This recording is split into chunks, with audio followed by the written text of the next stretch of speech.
An exciting week this week in Dodgerland that included 2 walk-off wins. We're going to dive into that. We're going to dive into some trades. It's all about the Dodgers this week on Dodger Wrap 360 on AfterBuzz TV. You're tuning into the destination for TV superfan discussion, AfterBuzz TV. And now, let the buzz begin. Turn down for what? Hello. That is in honor of Justin Turner, if you're familiar with his walk-up music. Justin Turner hopefully turning it around now. We'll see. Hopefully he turned the corner now and starting to hit like he was last year. This is the Father's Day edition of Dodgers Wrap 360, and in honor of that, I brought my father, Bill. Hello. This is my father, who is old enough, I should say, to have watched the Dodgers play at the Coliseum. Yes, I did. When they first moved to Los Angeles. So, how are you, Dad? Fine. Thank you for having me. Thank you for coming on. We got a lot to talk about this week. The Dodgers' bats came alive. Yes, they did. At least Turner and Hendrick started hitting a little bit. Yeah, both raised their average into the 240s from the 220s. Both homered. Right. Jock Peterson had a good day. Yeah, and we were talking about this before. Jock Peterson led off yesterday, had 3 hits and a stolen base. 3 for 5, right? And a home run, stolen base. And today, same right-handed pitcher shuffles him down again in the lineup. Now, we've seen this now, even with Mattingly last year and with Roberts this year, we've seen the continued shuffling of the lineup. Now, you are very against the shuffling of the lineup. Yes, I am. I think that by this time in the year, you should have a pretty set lineup.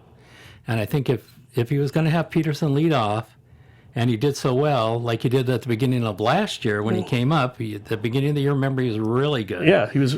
And I think maybe he would have been comfortable in there, and he should have left him there today to see what happened instead of moving him back down to 8th. Especially with Seager hitting behind him. Right. Last year he had Puig, and Puig didn't have a great year and then got hurt. But with Seager behind him, that's a little bit of protection for him. Right. And like I said, he's one of the few guys who has speed on this. Well, I shouldn't say that. He's one of the few guys that actually does try to steal bases. Right. As the Dodgers are the worst team in baseball at stealing bases. But exciting, we had a walk-off win today. Literally a walk-off win as they walked in the winning run. We take it any way we can. Yeah, we have to, because the Giants don't ever seem to lose, as I think they've won 8 in a row now. Yes, they're really playing good ball. Yeah. Actually, funny enough, Dodgers bullpen is better than the Giants bullpen this year, as far as ERA and whip. Because there is a lot of mention this week. If the Yankees continue to fall out, they're 500 right now. I think they're like 5.5 games behind the Orioles and 4.5 or 3.5 out of the wild card. But they don't have a great team. That Andrew Miller, one of the premier, not closers, but bullpen guys, would be up for a trade. Now, this is important because the Giants will go heavy after him if the Dodgers don't. So is it worth it? Because don't forget, bullpen guys seem to come and go in a year. Yeah, they can go pretty fast. They're good one year and they're not good the next. So it's just a question of, is it worth it to give up a prime guy to basically block the Giants from getting Andrew Miller?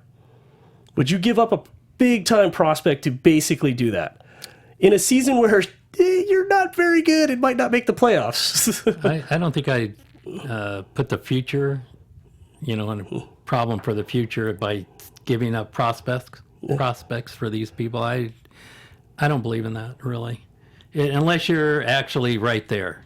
Yeah, unless you are the Giants, right, where it's worth it right now. Yeah, for them it's worth it because that could be the one that takes you over the top. Yeah. But I don't think, as the Dodgers, I don't know. Unless they catch fire. I mean, our bullpen is good right now. Yeah, they 3.12 ERA, 4th best in the league. Liberatore, he did give up the inherited run, but otherwise Liberatore's been solid. Jansen, aside from those 2 outings in San Francisco, has been great. Still is shy of tying Gagne's record. He still has not gotten that save yet to tie Gagne for the most saves in Dodger history. Hopefully it'll happen very soon. We're hoping this week.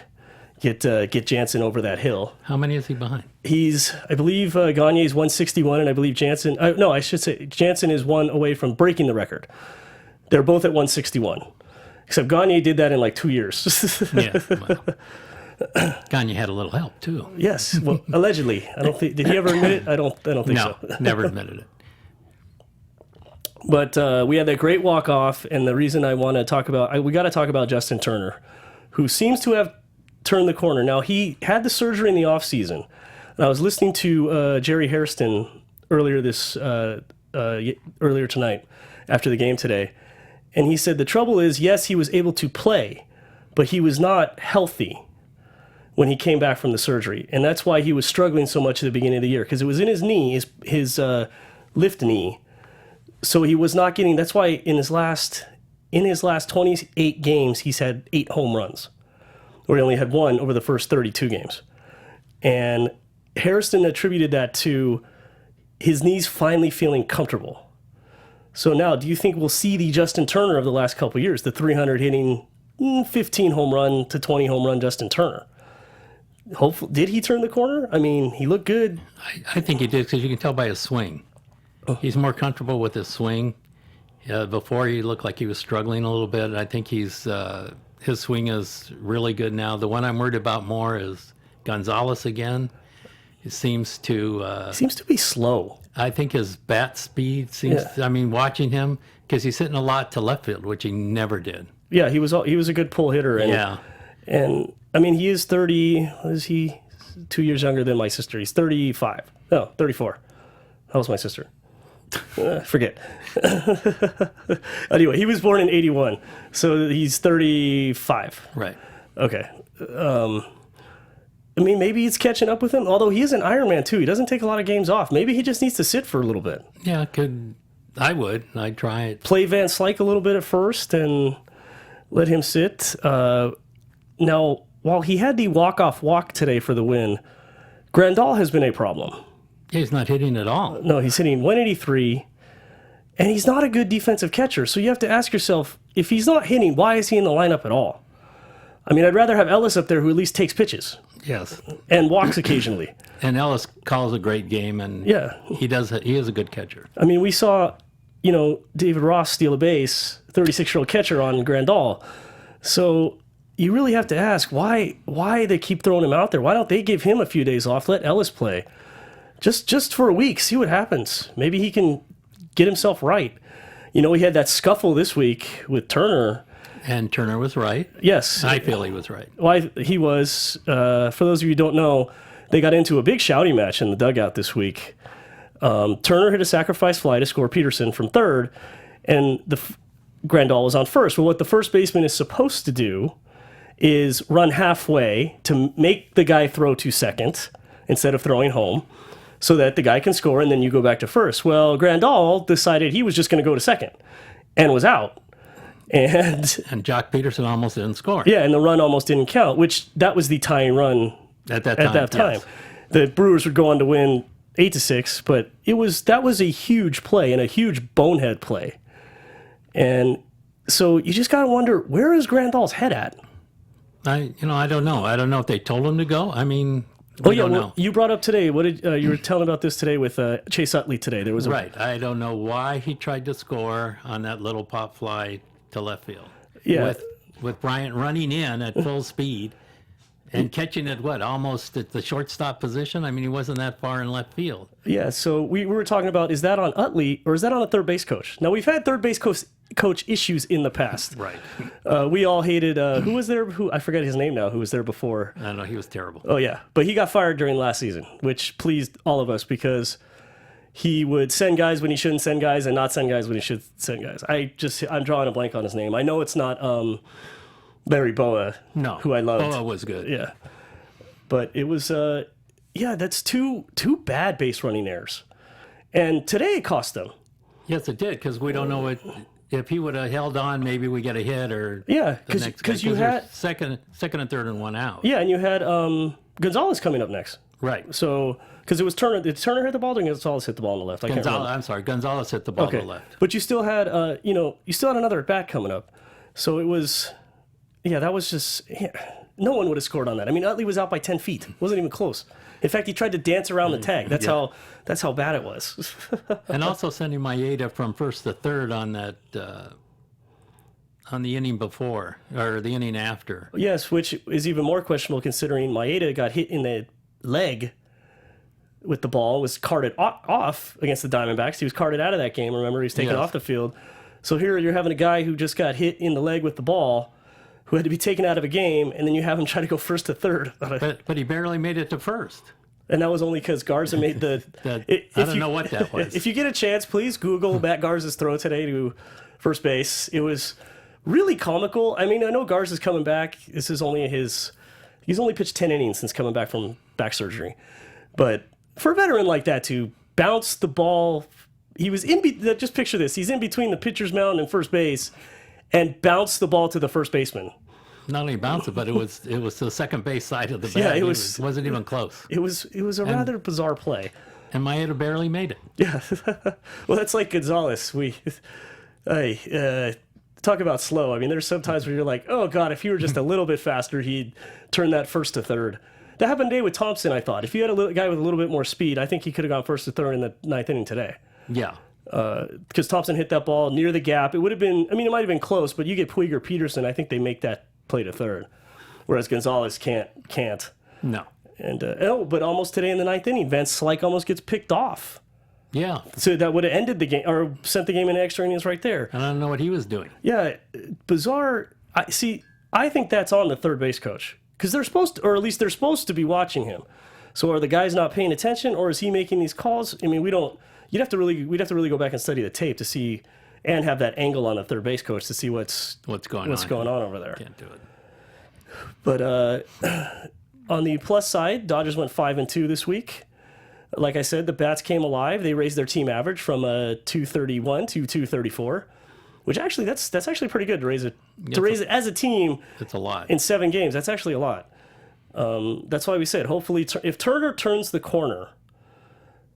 That sounded funny, but anyway, if he does turn it around, that's huge because with Seager still hitting 280, Gonzalez hovering in that 270 to 280, and he can raise his average to that 300. Now all of a sudden, though, you are looking at hopefully getting some more runs in, which was evident this week.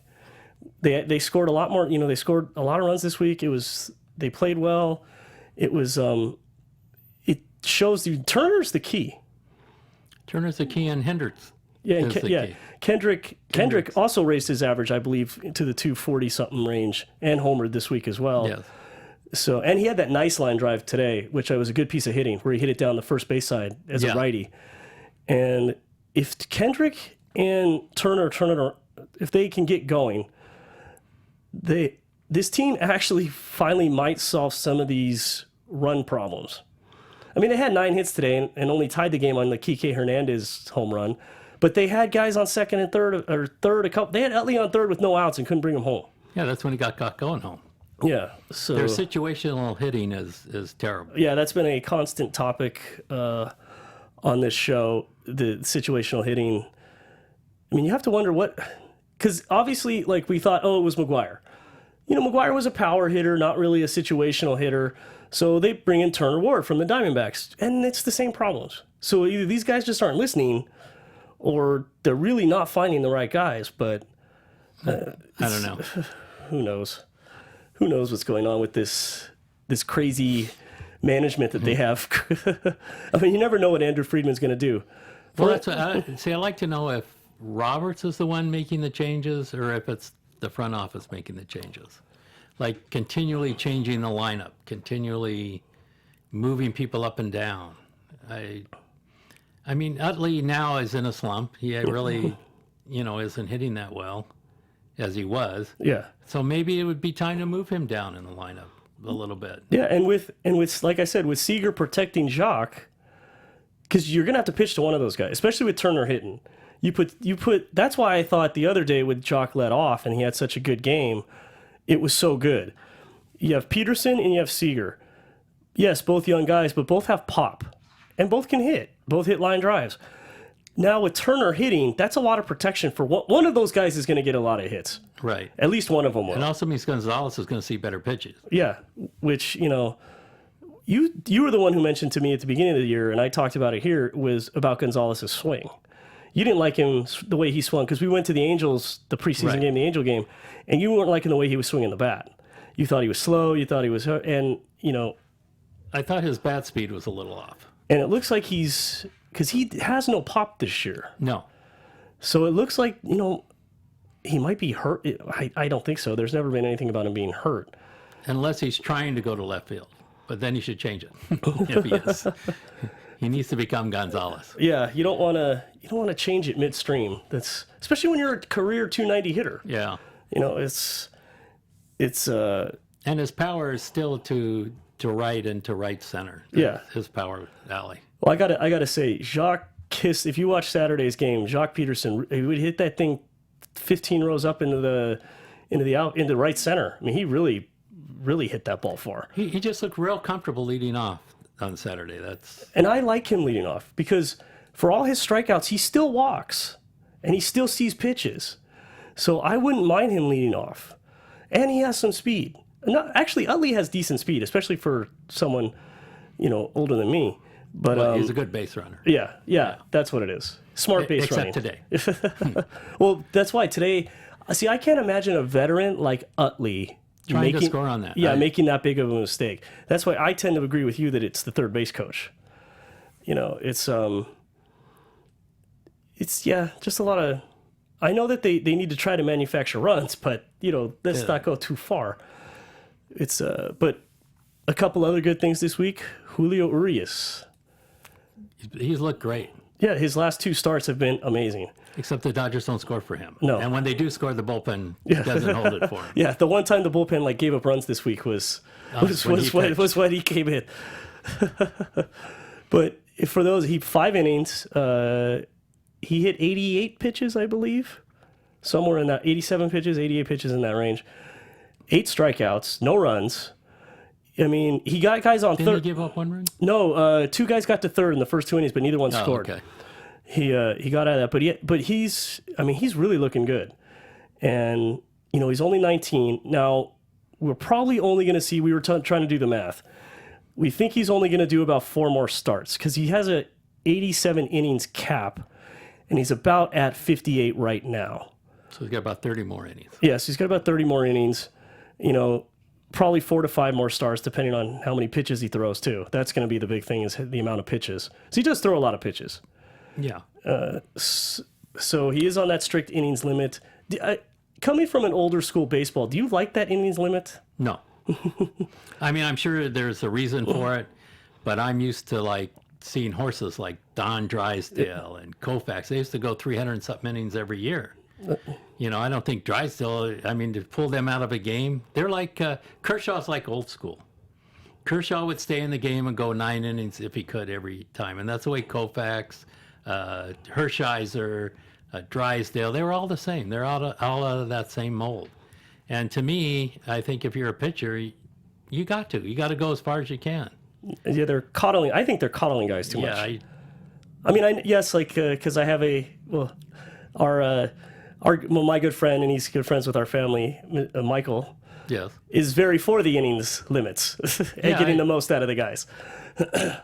But it's just a different school of thought. Yeah, I just think that because Koufax also pitched himself out in 6 years. Well, he had a bad elbow, which today would have been Tommy John surgery. It wouldn't have been Tommy John surgery. It would have been Koufax surgery, Sandy Koufax surgery at that time.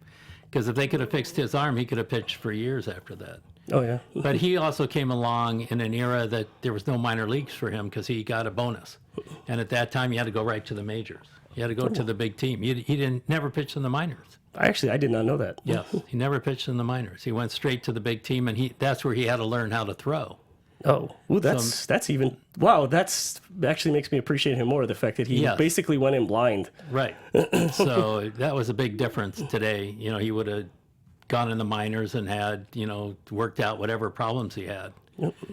But today. Well, I mean, for all Kershaw's postseason struggles, I still think we're not going to see a pitcher like this for another 10, 20 years. No, you got Arrieta now that's pitching.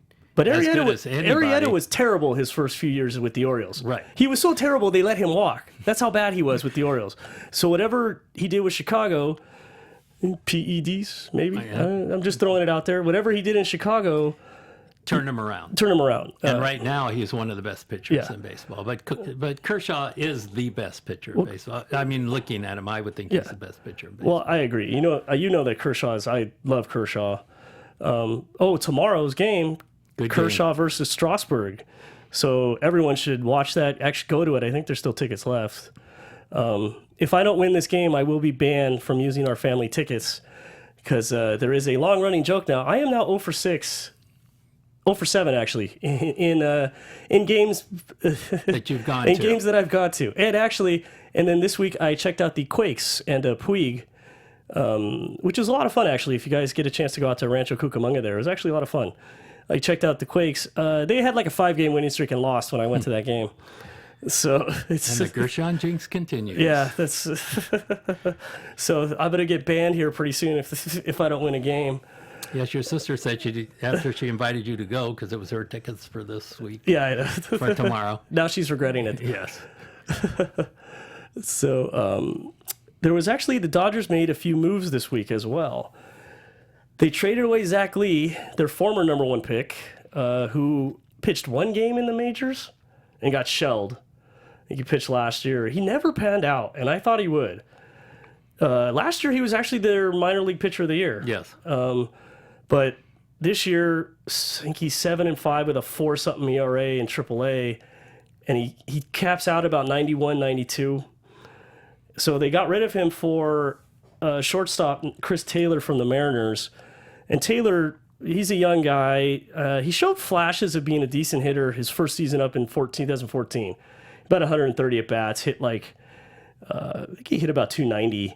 Except when they brought him up in 15, he only had like 30 at-bats. I think he hit like 170.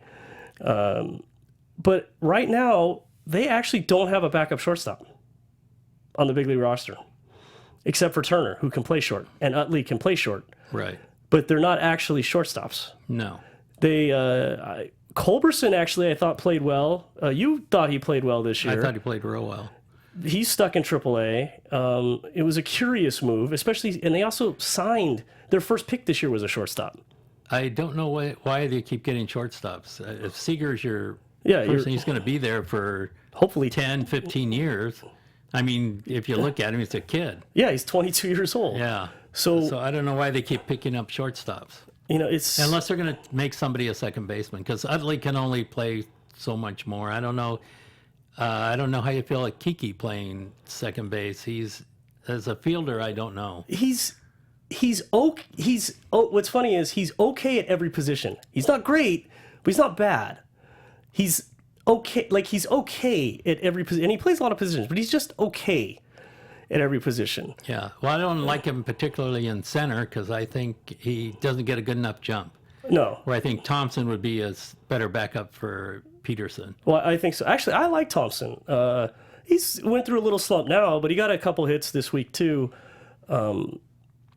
Thompson was someone who changed his swing a lot. He used to have a big, long swing, shortened it a lot. Which I watched Puig with the Quakes. It looks like that's what he's been working on.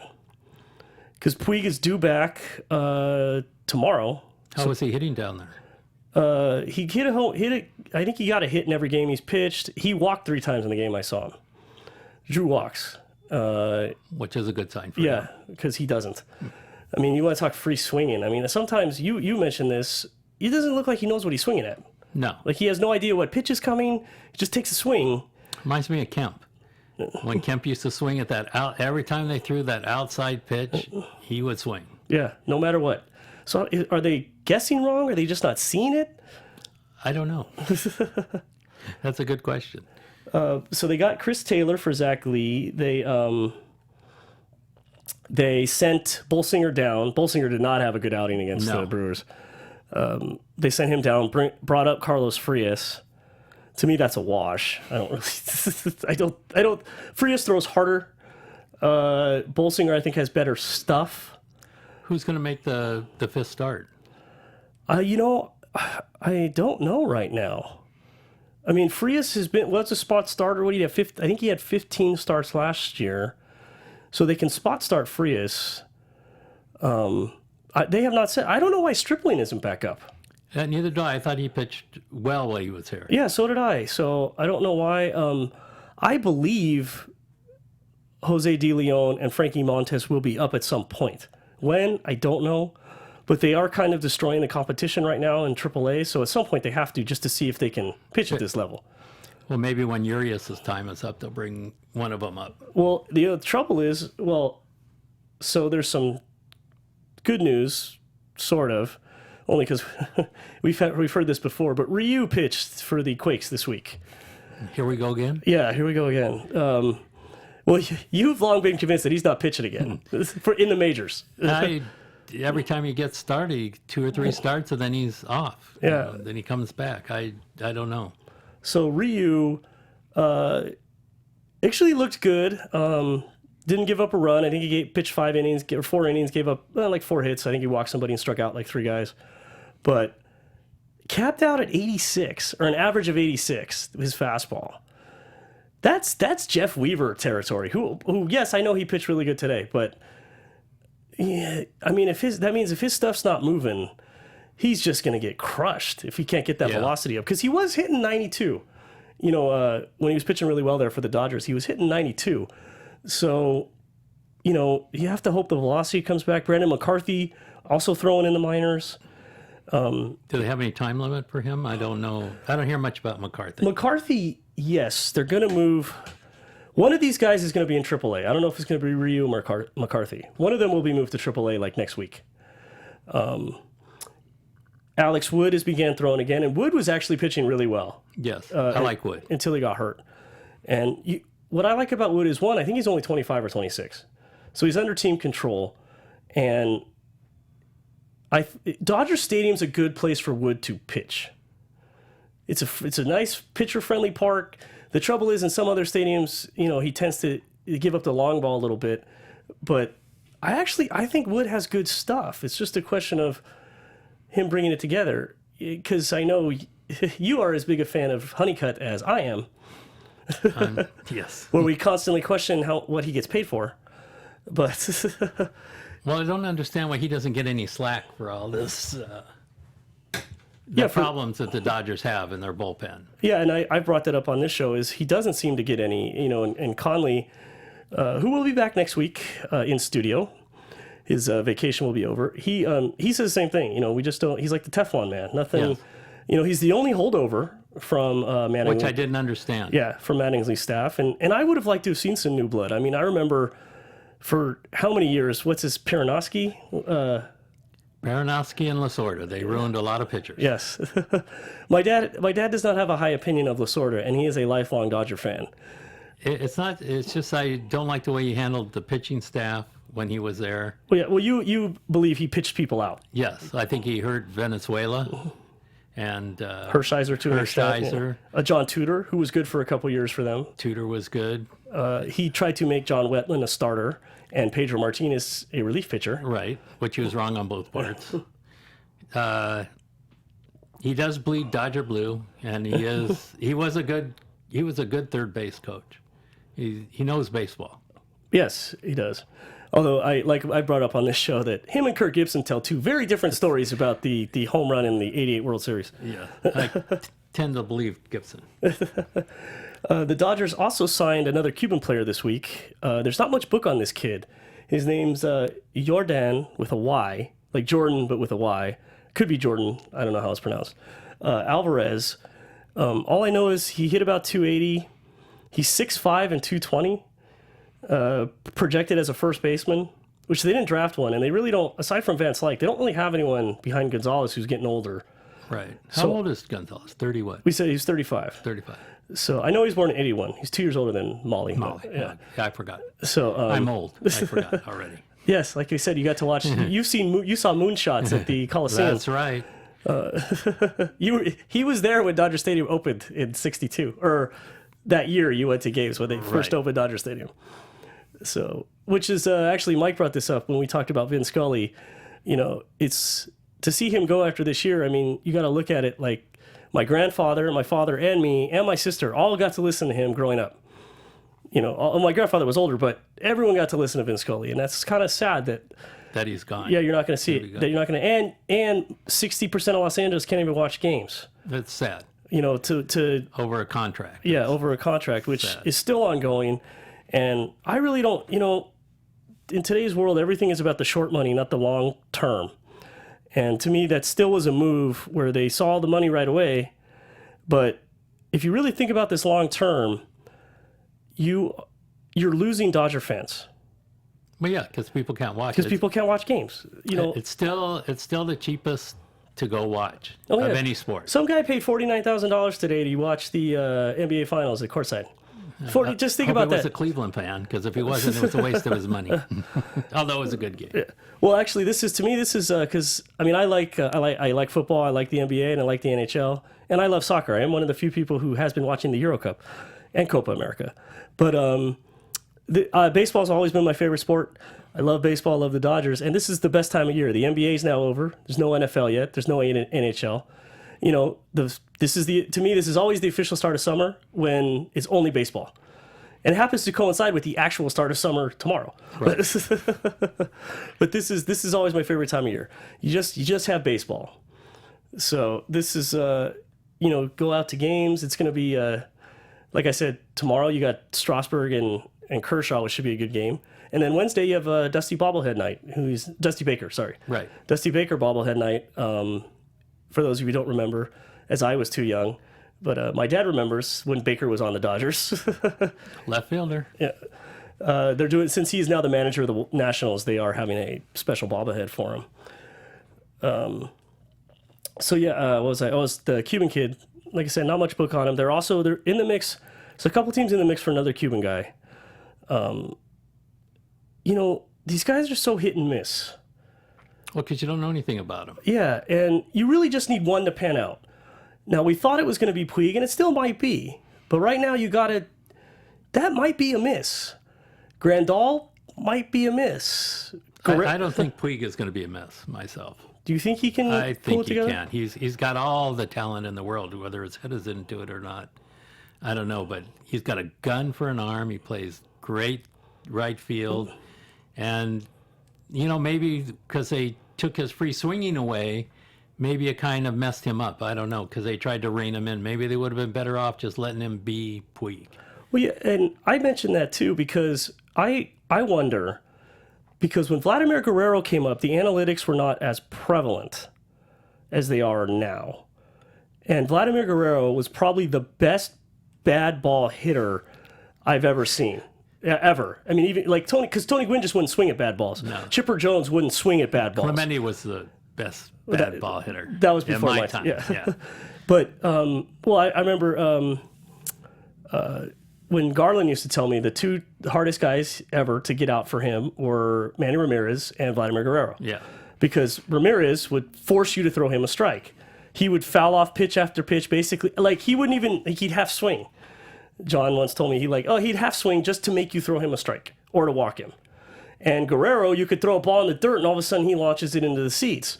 And that was when Puig there was all this talk about him reining it in, and reining it in hasn't worked. Maybe it's time to let him be the wild horse again. Just let it loose. Let him go out there. Let him just be. I mean, you have to suffer with one bad play every so often. But his outfield has gotten better. He hits the man. He hits the cutoff man now. He watches. He's still got a gun from right field to third base. That's that gun. Yeah, he does. I mean, he made some amazing plays this year. It's So he has gotten better at that, and I think they're trying to rein in they should just let him hit. Just let him swing. I think so. Let him take the shot at it. Well, he was that season when he set the world on fire. He was the best first pitch hitter. I mean, he was hitting like 600 when he hit the first pitch. Yeah, now they make him take pitches. Yeah. Teaching him to take pitches. Which was, when you brought up Kemp, that was Kemp's problem. If you watch even Kemp now, it's always a pitch right down the middle on the first pitch. Right down the pipe. Because he takes it. Because he takes it. He's always taking. And it's... And then he's chasing after that. Yeah. So... Because all of a sudden you take one, that's a strike. You foul off a pitch. Now you got two on you. And both guys love to chase the balls in the dirt. And, That's it, outside. yeah. They both do. So we'll see what happens. But like I said, this was a good week for the Dodgers.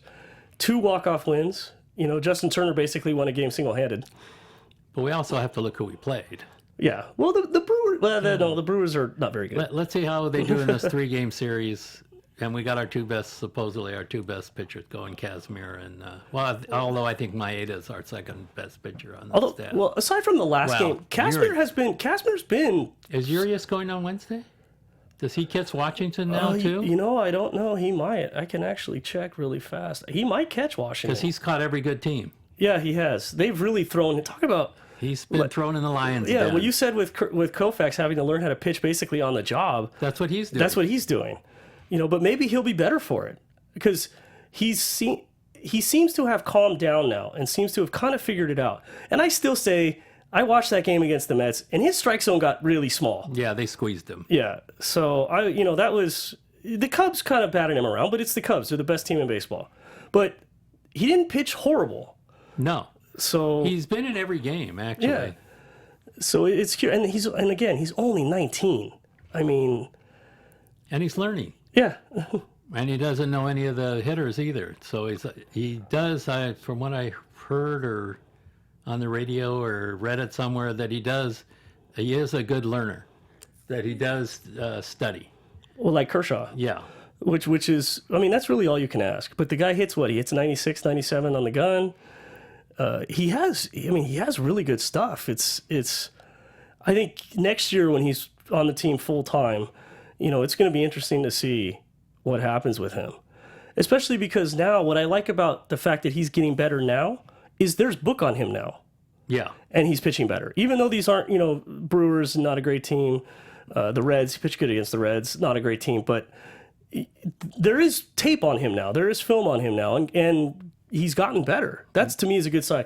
The quality of the team, is one thing. But the fact that they do have film on him and he's pitching better, I think that's a great sign. I think he's going to be really good. So it's a good thing. I still would not have traded him for Cole Hamels, even though Cole Hamels was having a good year this year. But, especially now because I projected the Dodgers as an 85-win team. That was my guess, which they're on about pace to do that. And it is, I do, unless you're making the playoffs, it's not worth it to trade for an Andrew Miller. Unless Giants are in first place by 6.5 games. If they're last week of the year, they're still in first by that, or by the trade deadline.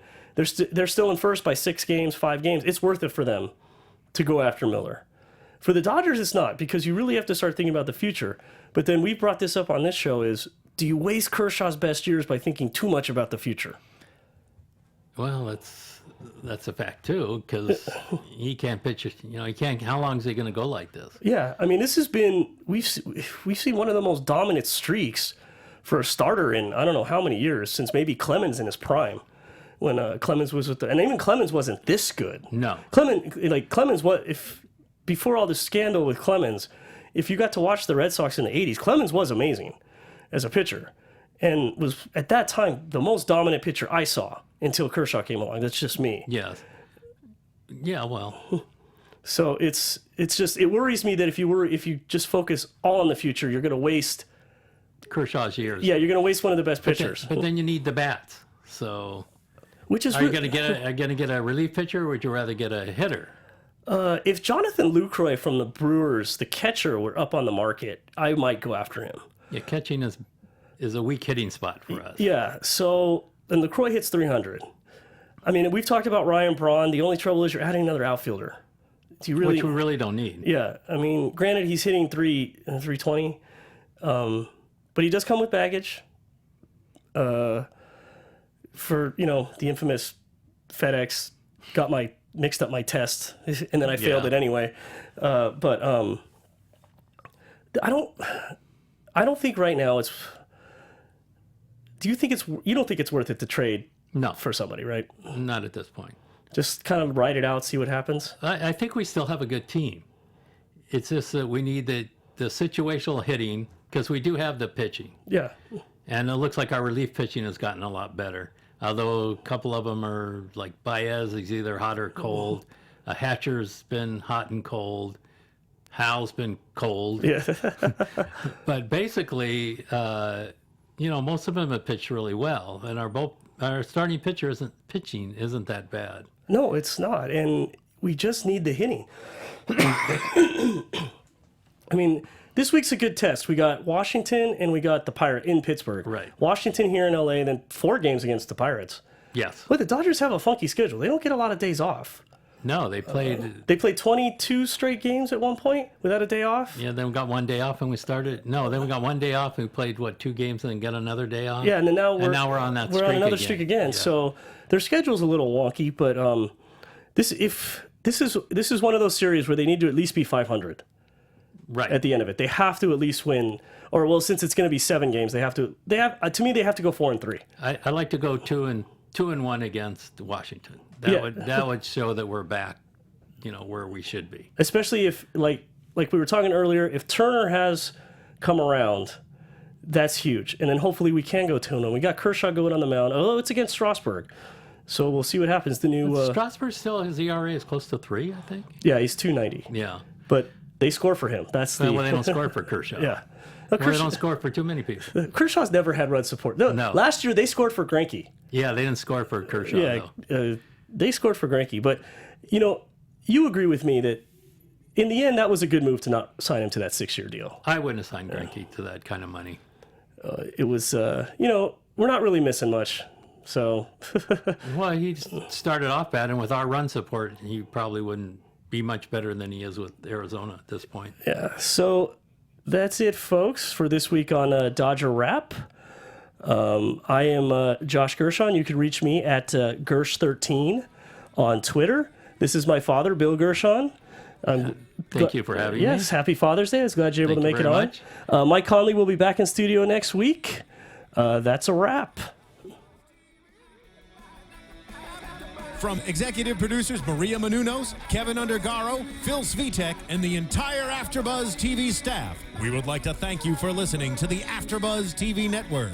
To watch or listen to other after shows and post comments or questions, be sure to visit AfterBuzzTV.com. I'm Sir Richard Wentworth, and this has been a presentation of AfterBuzz TV.